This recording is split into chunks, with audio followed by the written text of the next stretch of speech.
What's up, friends? What's up? How y'all doing? It's your girl Auchante, the host of the Black Podcast Show. And obviously, this is the Black Podcast Show. Back at you again another week. I promised y'all I would do this every week. And so far, I've been doing pretty good. So I'm going to just jump right into things. If you're not familiar with the Black Podcast Show, it's actually the only black podcast online hosted by me, your girl Auchante. So if you actually are getting the opportunity to watch this, I want you to consider yourself lucky. And I'm going to consider myself lucky, too, that you even took the time out your day to check out what I got going on. But you consider yourself lucky, too, because it's going to be a fun experience. It's going to be an interesting experience. It's going to be a wild ride. I'm going to take you a couple places. You can put your phone down and just chill and listen, or you can watch. It's up to you. But look. This the thing. For this motivation, I need your undivided attention. Because I need you, when I give you this, because I'm about to give you something, when I give you this motivation, I need you to give me your undivided attention. I need you to open yourself up to be willing to receive the motivation that I have for you.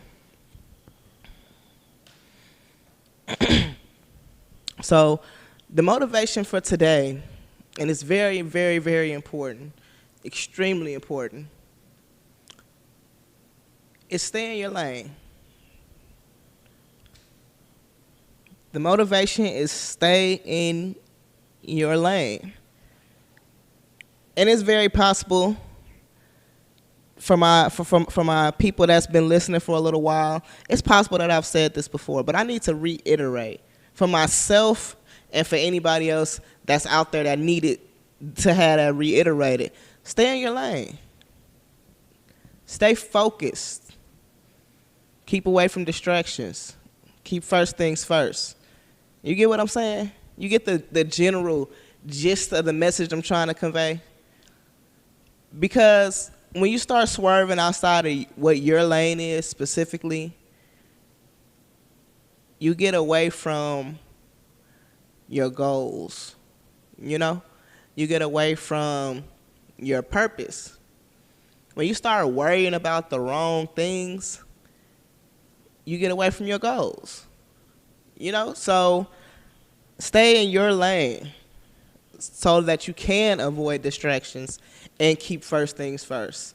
Those three things go together. Stay in your lane, avoid distractions, keep first things first, and stay focused too. But if you stay in your lane, you'll be able to do all that. Excuse me. The thing is, in the society that we live in, especially for us millennials and is it Gen Z or is it Gen X? I don't know, whatever it is. The people that's younger than us, we live in a society of constant distraction. We live in a society of a microwave society. We get everything fast like that. We expect everything fast like that. So it causes us to have multiple interests or access to multiple things that, previous generations may not have had the access to. So I might be, for instance, selling cars, but then all of a sudden I see how much somebody is making in IT, and I see that I could take a course and in 10 months get a certification to get into IT. And there's nothing wrong with that. But if I have no interest in IT, it's a waste of time. The reason it's a waste of time is just because if I have no interest in it, even if I did it for a little while, eventually I would stray away from that because something else would catch my attention. And it's nothing wrong with having knowledge and different skill sets, but if I would have just stayed focused on sales during that time, I could have probably advanced doing something that I actually enjoy doing, something that I'm passionate about, and something that I am truly good at. So being that we live in this society where we have access to X, Y, and Z at our fingertips, I just feel like we all have to remember to stay in our lane and stay focused. And I don't want it to sound like when I'm saying stay in your lane, once again, that I'm saying avoid learning or advancing or trying new things. But I feel like we all have to know our strengths and our weaknesses. And it's important to build on those things.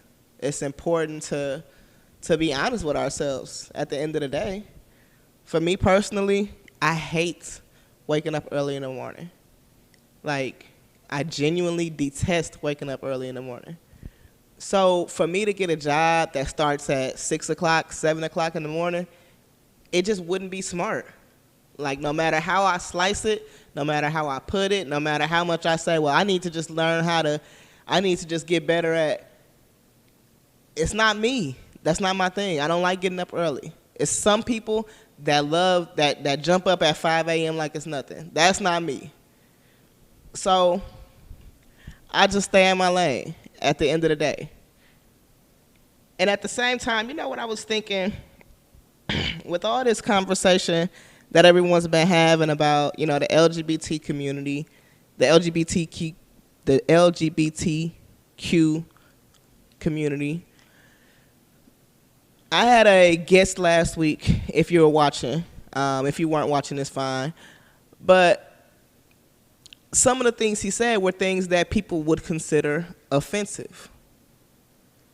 And the thing is, I didn't have, well, I mean, it's my show, so I could have interrupted and gotten into a whole conversation and attempted to try to make it a teachable moment and try to explain why the things that he was saying was offensive. But I wouldn't have had time to discuss all the things that I already planned to discuss if I had done that. But throughout the conversation, I just realized there are people that say things that are considered offensive, but they don't mean to be that way at all. And I think that, you know, we have to consider intention with these things. So, and I mean, I'm not trying to excuse anybody or anything like that, but like I said, I stay in my lane. And when I'm in my lane, the distraction I can avoid is not being offended by every little thing. It's not looking for things that other people are doing to find error in. And that's the issue, you know. When I'm worried about what other people are doing, I take away from what I could be doing myself. So even the best possible example I could even give right now is just earlier. I was on the way here, and I'm driving. I'm literally in my lane, and I was getting ready to get over, but the car behind me was kind of tailgating just a little bit. Like, they weren't too close, but they was a little close. And so I'm like, why are they so close on me? And then I realized, like, you need to be getting over. That didn't even matter. You know what I mean? Like, just me minding their business for a quick second. I mean, they were close behind me, but at the same time, my goal at that point was to be getting over. So it didn't even matter how close they were behind me because I was about to switch lanes. So anyway, just to go back to the LGBTQ thing, like I said, if I'm staying in my lane, I don't have time to be offended by every little thing that's not affecting me truly. And that's just something I've realized within the last week, is that when I'm staying in my lane, when I'm focused on building myself, uplifting others, enriching myself, enriching others, I don't have the mindset to even be offended by every little thing. You know what I mean? And because I have the mindset to be focused, to be in my lane, to be undistracted, I can get much further. So anyway, we're going to move on from the motivation, but I just want y'all to take that with y'all throughout the week. Just remember to stay in your lane. Just remember to stay focused. Remember to avoid distractions, and we're going to go up from there. You know what I'm saying? It's that simple. Avoid all those distractions. Avoid negative energy. You know what I'm saying? Stay in your lane. Worry about you and yours. That's the motivation for this week. Take that with you throughout the week, throughout the month, throughout the year, and that's it. I'm giving it up just like that. Drop a comment, like it, share it, I need y'all, if you're watching this, to please show me some support. You know what I'm saying? Show me some support. I need you to share this. It's literally your responsibility if you're watching this. Okay, I guess I can't put that kind of responsibility on you, but it would be nice if you enjoying what you're hearing to like it and share it. My bad if I'm giving y'all some interference on the mic. But yeah, let's get right into the true crime. Y'all know what? This story is so crazy to the point where I'm not even sure. There's been a resolution and I'm still not even sure if this was the right thing. So this story that I'm about to talk about, this case actually occurred here in Dallas. Well, actually occurred right outside of Dallas in a suburb called Rowlett. And this lady, DARLIE Routier, was actually accused of killing 2 of her 3 sons. So let's go back to 1996. We're looking at June of 1996. And DARLIE Routier had just given birth to her youngest son. His name was Drake Routier. And she had 2 other sons, Devin and Damon. And she was married to Darren. So a lot of D's. But they were like a happy family. They were pretty much not even average because they were upper middle class, but they were pretty much just the average upper middle class family, except they were young. So DARLIE was 26. Darren would have been about 27, 28 around the time all this occurred. But they made a lot of money. Darren had his own business, and he was doing really well. He created computer chips of some sort and sold them wholesale. And so DARLIE was actually able to be a full-time stay-at-home mom.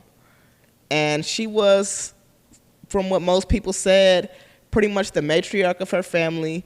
She was an amazing woman, average Dallas kind of woman, big personality, as you can see, big hair. And she had a lot of friends, a lot of family. She may have had her issues, and of course Darren may have had his issues as well, but they were kind of just I feel like they were kind of the average American family for the most part. They had been together since they were 15 and 17, and they loved each other. But what I will say is a well-known fact is that DARLIE did have some postpartum depression issues after the birth of Drake, who was the baby boy that you see sitting on her lap if you're watching. So one night, DARLIE, the boys, and Darren had stayed up late. And when Darren got ready to go upstairs to go to bed where Drake was, DARLIE decided that she was going to stay on the couch. So the thing was, with the postpartum depression, DARLIE hadn't really been sleeping. She had been having insomnia, and pretty much any little noise would wake her up. So she decided to sleep downstairs on the couch where her younger boys were sleeping as well. It was the summertime, and they had pretty much been camping out in the living room. So she decided to sleep down there with them. And suddenly, after she dozed off, she was awoken by her youngest son tapping her on the shoulder or like leaning on her shoulder saying, "Mommy." So she said she woke right up and she kind of sat up and she noticed the silhouette of a man running away, like leaving out through the kitchen, leaving out the living room through the kitchen. So she said she got up and followed him, and then he dropped what looked like to be a butcher knife between the kitchen and a utility room before he, ran out the back door or whatever the case was. And so she starts screaming. She's calling her husband. She goes back into the living room, and that's when she realizes that both of her boys have been stabbed in their backs, and there's blood everywhere. They're barely breathing, and basically they're barely alive at this point. So Darren rushes down there after hearing her screaming. DARLIE has, at this point, grabbed the phone to call 911. She's on the phone with 911, and she is frantic. As soon as they answer the phone, she's like, "Help me, help me, help me! I've been stabbed. Me and my kids have been stabbed, and my babies are dying. My boys are dying."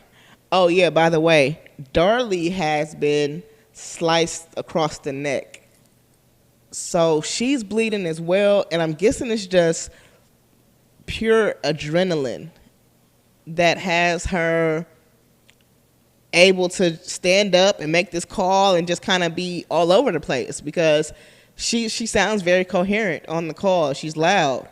And so the 911 dispatcher is telling her, "Hey, don't touch anything. Where are you? That is not that." And so Darlie is like, "Oh, there was a knife." And she said, there's a knife? Okay, don't touch it. And she said, I already did. I probably messed up the fingerprints. And that statement right there will come to haunt Darlie, actually, unfortunately.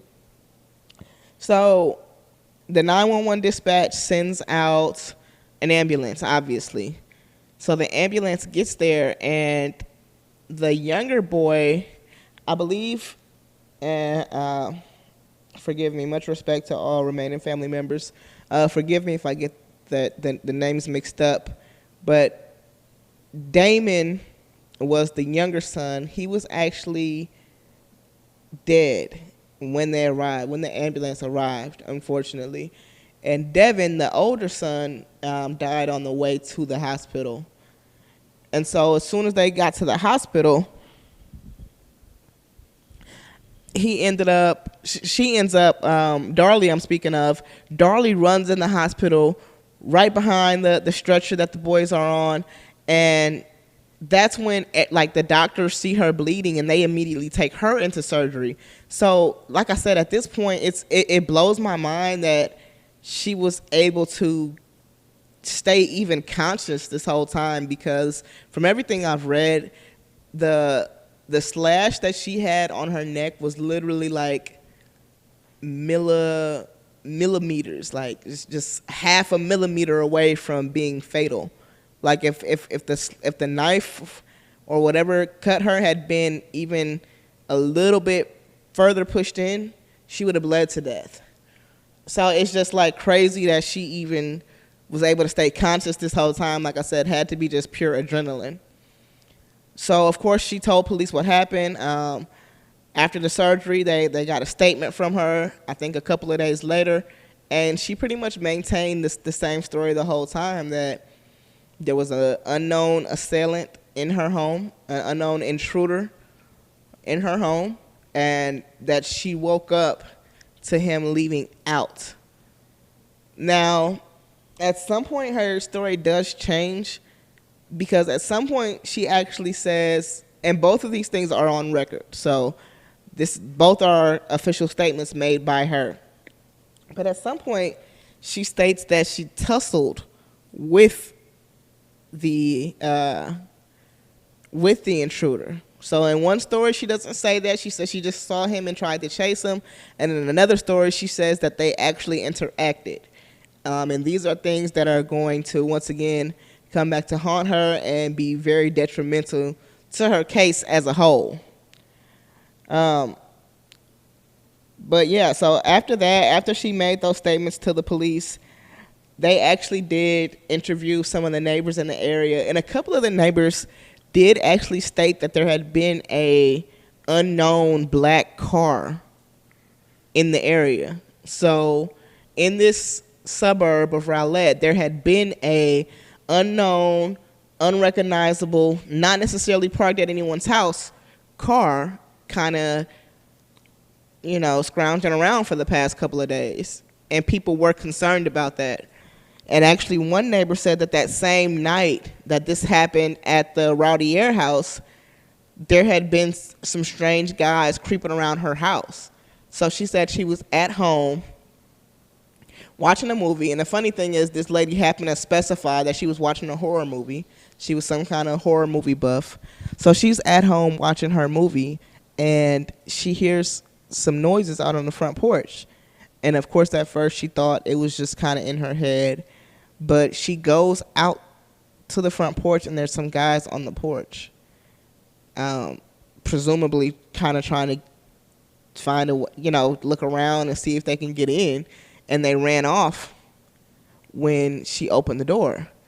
Strangely enough, she actually just went back to watching her movie. And then she even says later she saw these guys again near her window. You would think that this woman would call the police, but she doesn't. She does, however, let the police know that later.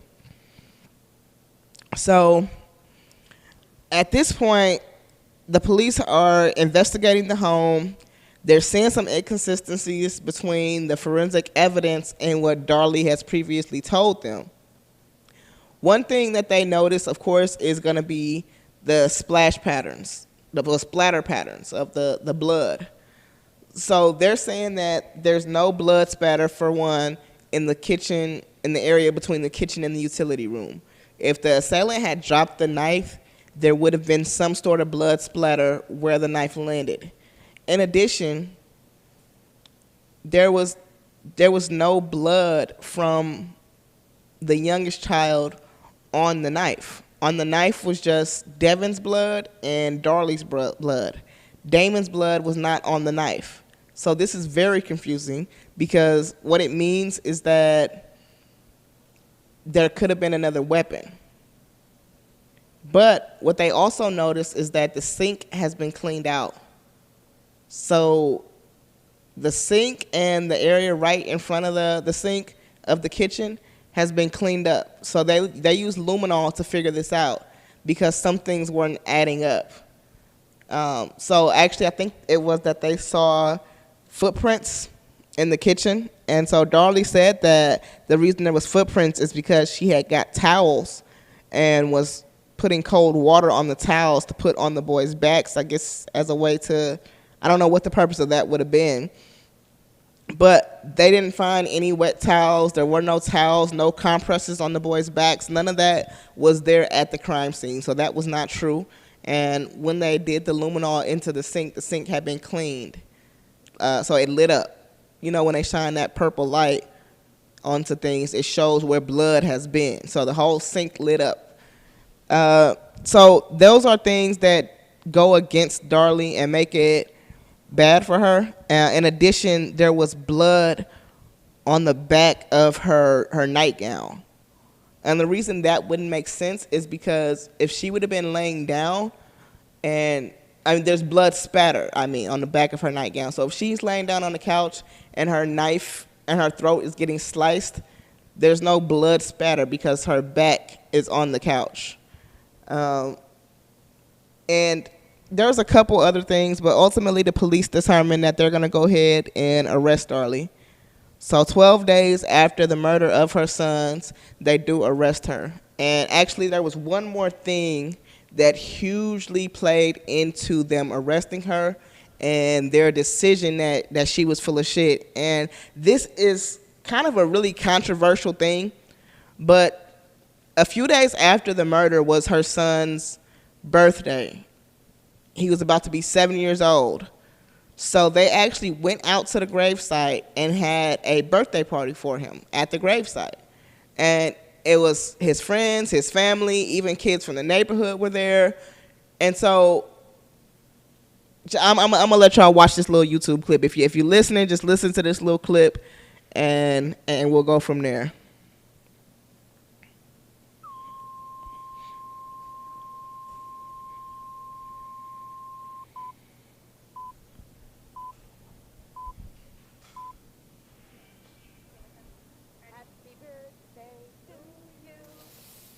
For some, this may seem a strange thing to do in an odd place and time. Happy birthday, dear Devin. Singing happy birthday in a cemetery to a son who was brutally stabbed to death just over a week ago. Love you, Devin and Damon.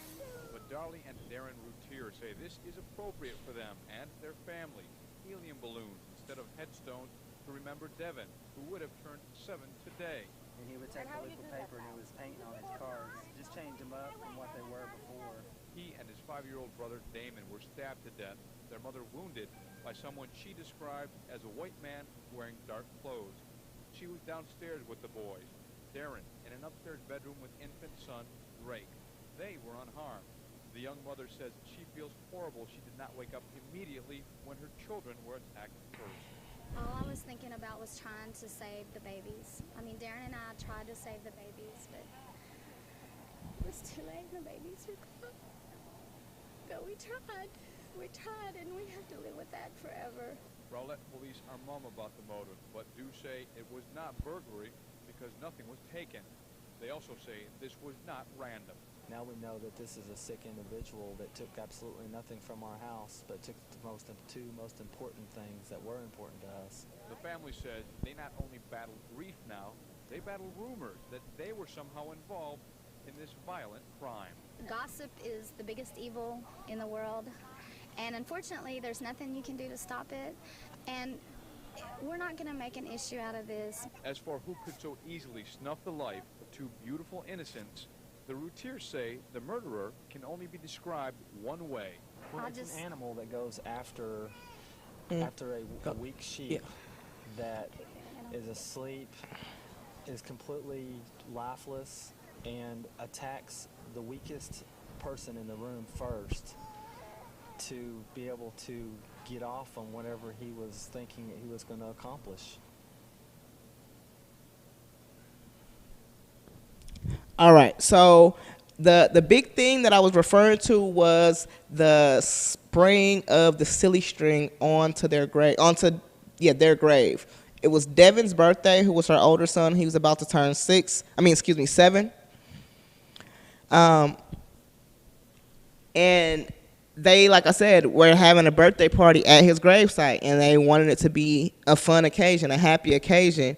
But people really took that as intense disrespect. People really took it as that Darlie could not possibly care about her kids. People took it that no mother that was grieving could behave like that. There's so many accounts that I've listened to of people in law enforcement, so people that have an impact on this case, that specifically spoke about the fact that she was chewing gum and spraying silly string. How could she, is what they said. How could she? Some people said that as a parent, it made them furious. And you know what? I'm going to say this before anything. I'm not a parent. So it's very possible that it's something here that I'm totally missing, that I totally don't get. But what I will say is that she went to his gravesite to celebrate his birthday. Their whole family went to his gravesite to celebrate his birthday. So we can't dictate how people grieve. We just can't. Look, they brought balloons and gifts. We can't dictate somebody saying, you know what, we're still going to celebrate his birthday even though he's not here. We're still going to celebrate it the same way and be happy and bring positive, happy energy because that's what my son would have wanted. So I don't know. I thought it was just a strange thing for people to be so caught up about. And the thing was this was the funny thing that they never ever mentioned, because the police actually had the gravesite under surveillance. So that same day, they had came up there earlier before they came with everybody, and they had just been there crying and being sad and mourning and grieving, openly expressing it. And both Darlie's mother and sister state that they emphasized that they wanted to have this part to be happy. They wanted his birthday to be happy. They wanted his celebration to be happy. And Darlie's sister is actually the one who brought the silly string. All this is on surveillance, literally. And so they take one little clip of her trying to find happiness, trying to find a moment of happiness, trying to find a ray of sunshine in a dark moment, and they completely used it against her.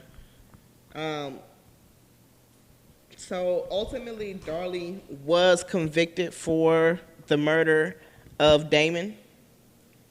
She was actually charged for Devin. However, she never went to trial for it. The reason being was they did it separately because there's something about when a child is under the age is 5 or under, the person can get capital punishment, which I'm assuming is the death penalty because that's what she has. She's on death row. She's one of 10 women on death row in Texas. And yeah, she's going to be in prison for life until she gets the death penalty. However, so she's been in prison for about 25 years now. This all happened in 96. However, she has maintained the entire time that she did not kill her sons. She maintains after 25 years that she did not kill her sons.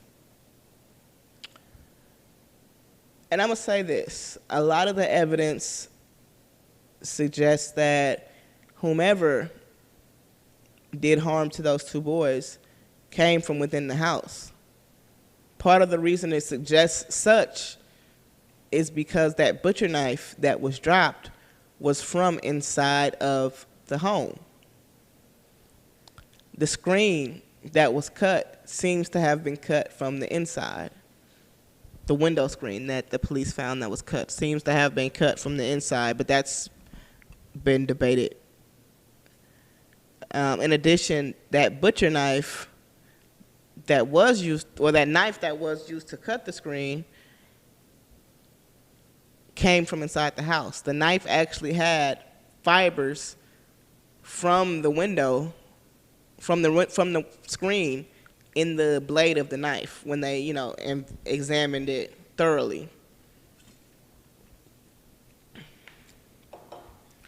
But also, a curveball that you may or may not have been expecting is Darren. Darlie's husband, Devin and Damon, and Drake's father. So Darren has supported Darlie this entire time. To this very day, he maintains that Darlie did not do it. He has always maintained that. They did get divorced so that they could move on. They both say that it was an amicable divorce. However, Darren is not necessarily clean in all this. So in the past, apparently, like I said, Darren had his own business and he was doing good. However, within the last few months, specifically, business had not been good. He was behind on the mortgage. He had quite a bit of credit card debt, and things weren't going as well as everybody thought they were. Yet Darlie was still spending money, still helping everybody. Neither one of them stopped kind of the excessive lifestyle that they lived. So the Routiers were actually known for pretty much kind of being flashy. So Darlie would always have a bunch of gold rings and bracelets and necklaces on, and Darren was kind of the same way. And that's fine. It's nothing wrong with that. However, once they started getting in debt, I'm not sure if he discussed it with her or not. I think that they were fighting over some financial things, but they didn't stop spending the way that they had become accustomed to. So in the past, from some things that I've listened to, Darren had successfully pulled off an insurance scam with the car. I'm not going to get too deep into that because I'm not sure the exact details. But apparently, he had been asking Darlie's stepdad if he knew someone that would be willing to do an insurance scam for the home insurance. So what would happen is he would have someone come in, steal some things, say that it was a home invasion, and then get a payout from the insurance and pay that person from the payout. According to Darren, after some prodding, because at first he didn't admit to that, which, I guess whether he actually went through with it or not, you don't want to admit to it. But according to Darren, he never went through with it. of course, initially he lied about even having had the conversation, having done anything like that. But eventually he did admit to it. And I think that with that being said, we'll never know if he had anything to do with it. We just won't. And it sucks for him either way. So if he did it, if he did actually go through with it and it was a botched plan, then it sucks. But if you didn't do it, it sucks because it's like people know your character now, and that's what people think of you. Not your character, because I'm not just saying it like that, but yeah, people know what you'll do, what you're about. I don't know, like, if that's affected his career in any kind of way. I'm sure people just see him as, you know, a father that lost everything, a husband that lost everything. But the fact that he was going to have someone rob his house for the life insurance, for the homeowner's insurance, I don't know if he would stop at that or if he would do something for some life insurance money. I'm just not sure. I'm just really not. So, like I said, Darren has maintained her innocence the whole time, but I think that so this is the thing, the jury did not know about Darren's plan to get the life insurance and to do some janky shit. They didn't know about that, and multiple jurors have come out and said that they feel like they made the wrong decision, and had they known that, they would have made a different decision. So, at this point, this lady has been in jail for, like I said, but just about 25 years, and that's where she's going to remain. I'm really not sure if she did it or not. I think that the story does seem absurd. I think it's highly unlikely that someone would break into their home specifically to kill 2 children and just leave. Granted, this person sliced her throat supposedly. However, that's said to be self-inflicted wounds. Some of them, the medical, or the analysts rather, determined that those are self-inflicted wounds. So I don't know. I really don't know if this lady did it or not. I think it's, like I said, crazy to think that an assailant would come into your home just to kill and not grab anything, because the police actually found right on her kitchen counter where the assailant would have had to come in through and go out through. She had like all her jewelry right there. So this would have been 13 expensive pieces of gold and diamond jewelry. It makes no sense. It was out there for, like she was taking it to get cleaned or something, but it makes no sense that they wouldn't have grabbed something. What would these people's purpose be to just kill y'all? Not to say it don't happen, but it's just, So, if it sounds like something you might want to follow, it's a lot of information out there about this. She has a website. She has so many followers. It's really kind of cult-like. DARLIE Routier, look into the information about her.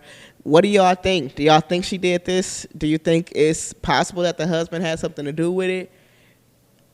Or do you think that there is still to this day an unknown assailant out there, an unknown killer out there, a murderer out there walking free while a loving mother that lost her 2 sons sits in jail? We'll never know. All right, so either way, rest in peace to Damon and Devin. All due respect and love to Darren and Drake and the rest of their family. Just a very sad situation. He lost 2 to the grave, and Darlie's in prison, so that family has just suffered so much loss regardless of how it happened and what the case is. But let's go ahead and move on to the next segment. Let's move on to something just a little bit lighter. Once again, all due respect to the family and everything like that. But we're going to jump right into the Tay Talk. And what I'm going to go ahead and do, I like to issue advice. Once again, if this is your first time watching, understand that this is the Black Podcast Show. And on this show, I typically have 4 segments. I hit y'all with some motivation already. I gave you the true crime. And now I'm going to give y'all some advice, as only I can. Let's go ahead and do some Am I the Asshole? And on the Am I the Asshole, people write into Reddit because they have experienced a situation in life that has them wondering, are they an asshole for the way they reacted or the way they might react? So we're going to jump right into that. I'm going to give some people some advice, help some people out, and hopefully change some lives, to be quite frank. So the first one I'm going to do is, am I the asshole for yelling at my stepfather when he suggested that he could walk me down the aisle? Gross. All right. So 2 weeks ago, I, 25-year-old female, got married to my husband, a 26-year-old male. When I was 6 years old, my mom and dad got divorced, and 3 years later, my mom met and married Fred, who's basically been my surrogate dad for all these years because my biological one hasn't been a huge part of my life. And Fred's kids, 20-year-old male, 18-year-old female, and a 16-year-old male, are basically my siblings. On the last minute, my bio dad decided he didn't want to come to my wedding and walk me down the aisle. I got the call while I was waiting to get my makeup done, and I was devastated, needless to say. Fred was in the room with me, and he started comforting me, telling me it would be okay. And then he said, if you want, I can walk you down. That just rubbed me the wrong way. And I was already a mess emotionally. Fred knew how much I wanted my bio dad to walk me down the aisle.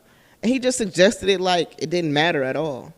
Like I hadn't just got my heart broken. And I just snapped. And I told him he was selfish. And I told him to get out.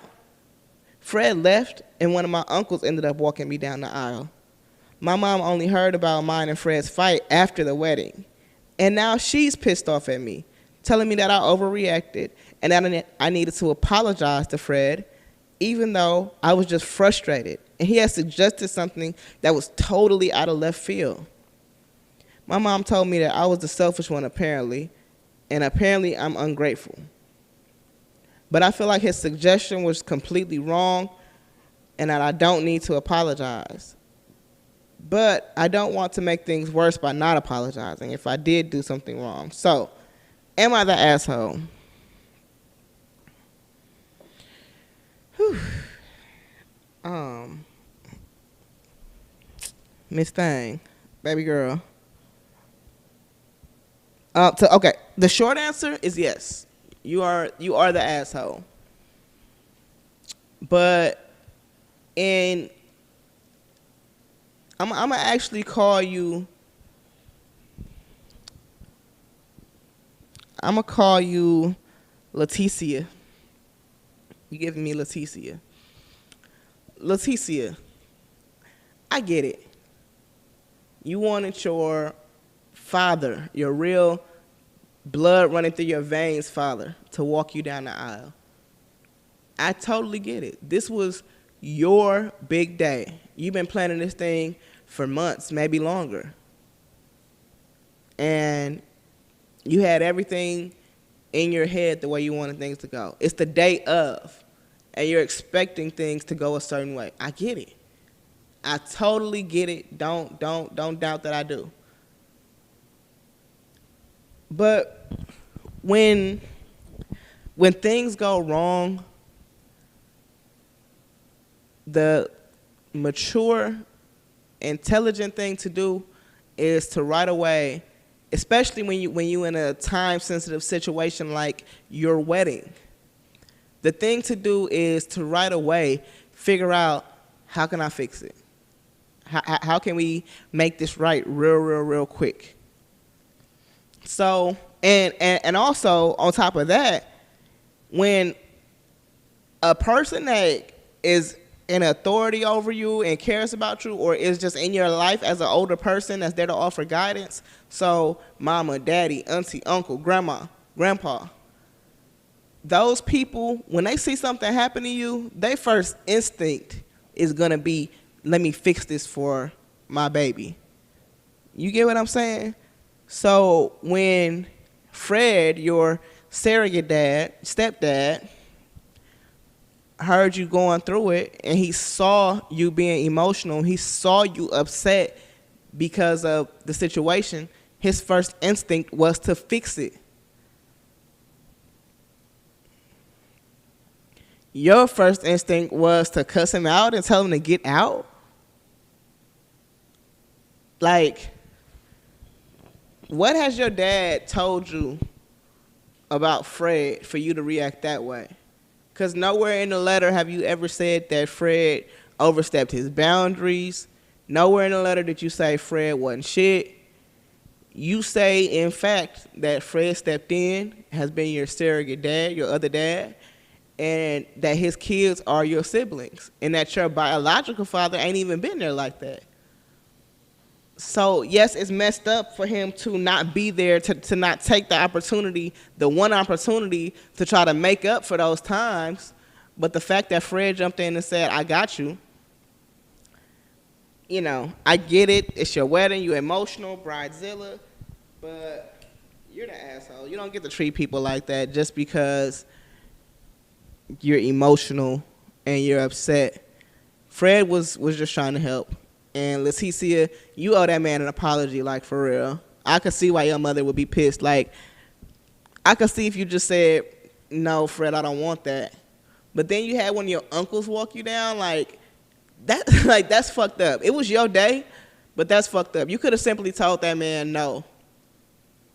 But I don't understand why you didn't want him to walk you down the aisle. Like, I get that you wanted your bio dad to do it. I do understand that. But if he's not available, why wouldn't Fred be next in line?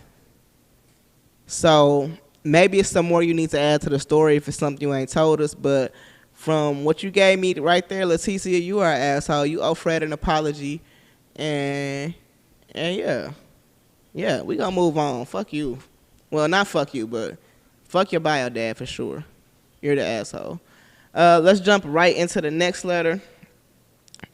We're gonna do, am I the asshole for asking for a $1,000 engagement ring? My partner and I have been together for 5 years, and we recently decided we were in a place where we wanted to get engaged. We aren't planning on doing wedding bands, just one ring apiece, and pretty much all of our wedding is non-traditional. We are hoping to elope in a couple of years, and I wouldn't need the ring until we actually got married or even after. I'm really picky, and I have a specific jewelry maker that I've loved for several years that I would like to get my ring from. I picked out a couple of different rings that I really loved, and I sent them over. They're all in the $800 to $1,000 range. I love this artisan a lot. All handmade in the U.S. with ethically sourced stones. I don't care about diamonds or anything, but a quality ring is important to me. And I have yet to find a comparable vendor in the style I like, especially at this price point. My boyfriend said $1,000 for a ring is ridiculous after I sent the rings over. I told him he spent more than that on a single knife in his collection, and his gaming computer cost more as well. We both work full-time, have $20,000 in our savings each, and if he wanted to wait until the wedding, it would be around $40 a month to save for it over the next couple of years. I don't mind waiting for it, but that's the ring I want, and I'm pretty set on it. Am I being an asshole?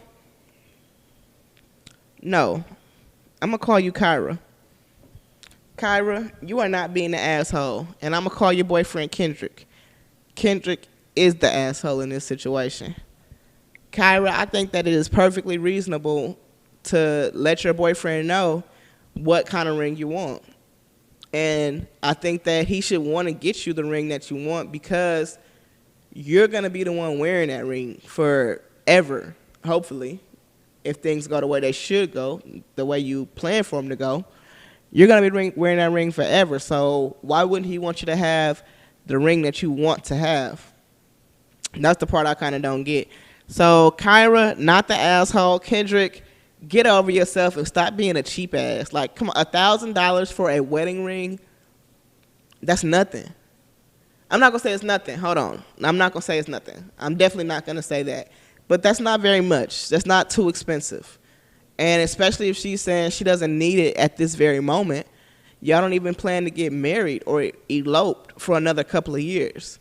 So, Kendrick, just look at it like this.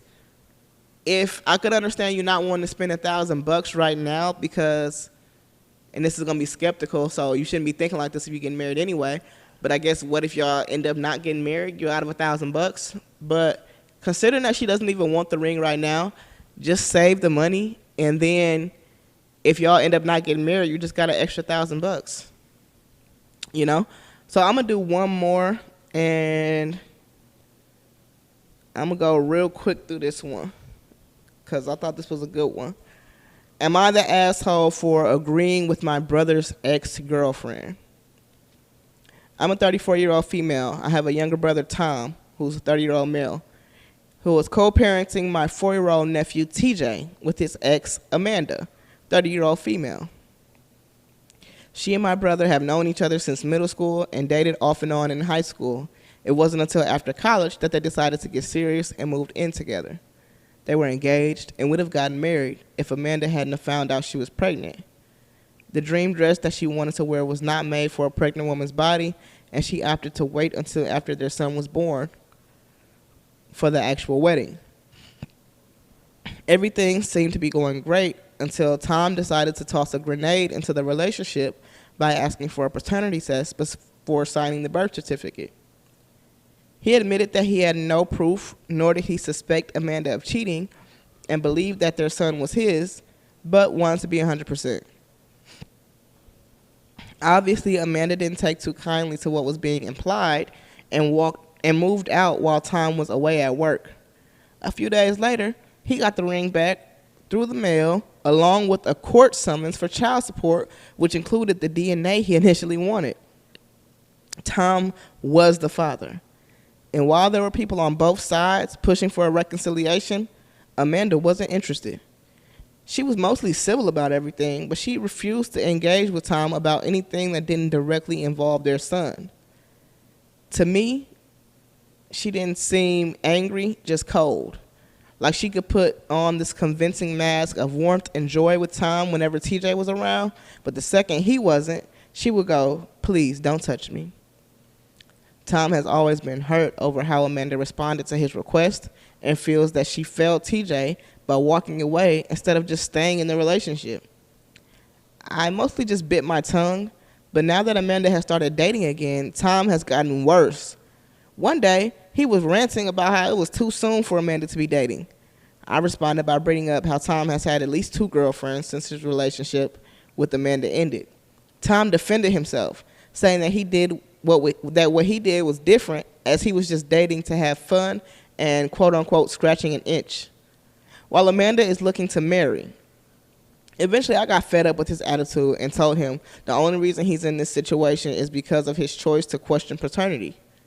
Tom said that as a man, he had every right to know if TJ was his, and I countered with Amanda having every right to leave him over it, as no honest woman should have to be treated as if they've done something wrong, and that I would have done the same exact thing as her if a man ever dared to try something like that with me.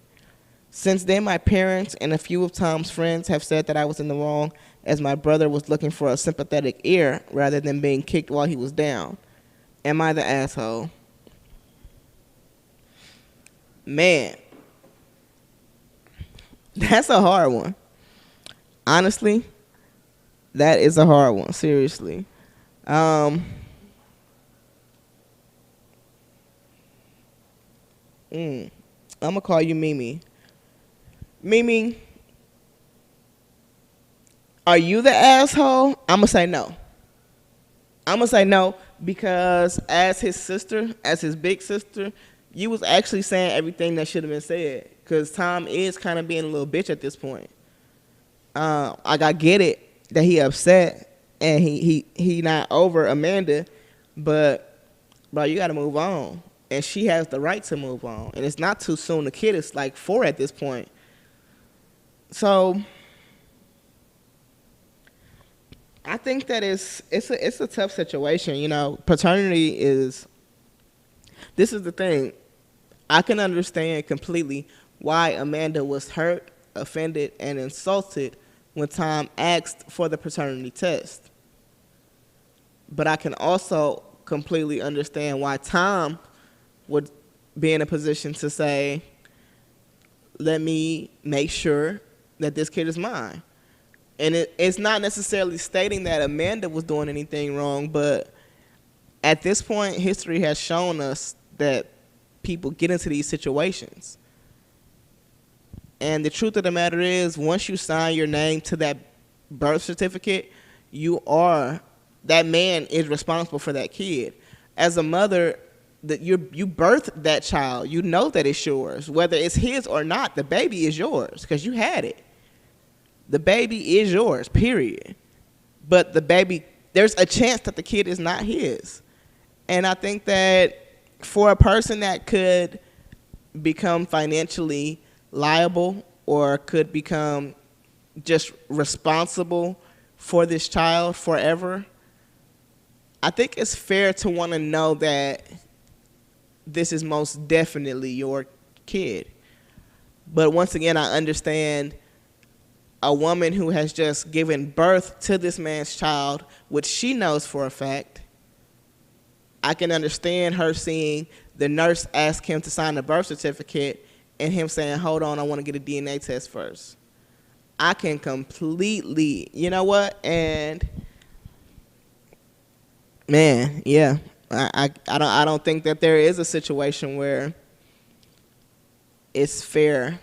But also at the same time, I've seen, well, not seen with my own two eyes, but I definitely have known guys who said that they didn't want to get the DNA test because people, like the girl's family, was looking at him crazy when he said yes, because the nurse actually asked him.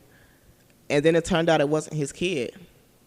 And that was a battle getting everything reversed because he had actually signed the birth certificate in this particular case. So, man, that's a hard one. But I guess if you're dealing with somebody tough like that, you gotta know who you're dealing with. Y'all was about to get married. So, yeah, I don't know. That's a hard one because ultimately it's her emotions versus his logic, his knowing that this happens. That it's hard for people to admit that they cheated. If that's, you know, I don't know. That's a hard one. No, you are not the asshole as the big sister, but I definitely see both sides of it. I know that he probably regret asking, but damn, she just said she left. It was no room for no talking or nothing. Damn, Amanda cold on him, but that's what she got to do to protect her mental peace at the same time. All right, y'all. So we're going to go ahead and actually wrap up the Black Podcast Show today. Catch me on all social media networks. I'm on Facebook at the Black Podcast Show. I'm on Instagram at BLK Podcast Show. I mean, not be Instagram. That's Twitter.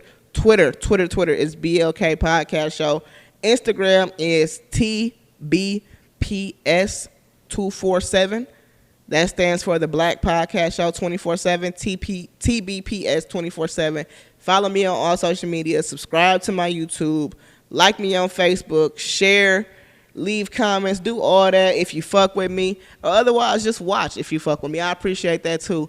But I will be back again next week, either Saturday or Sunday. It's the Black Podcast Show. I'm your girl, Auchante. Have a great week.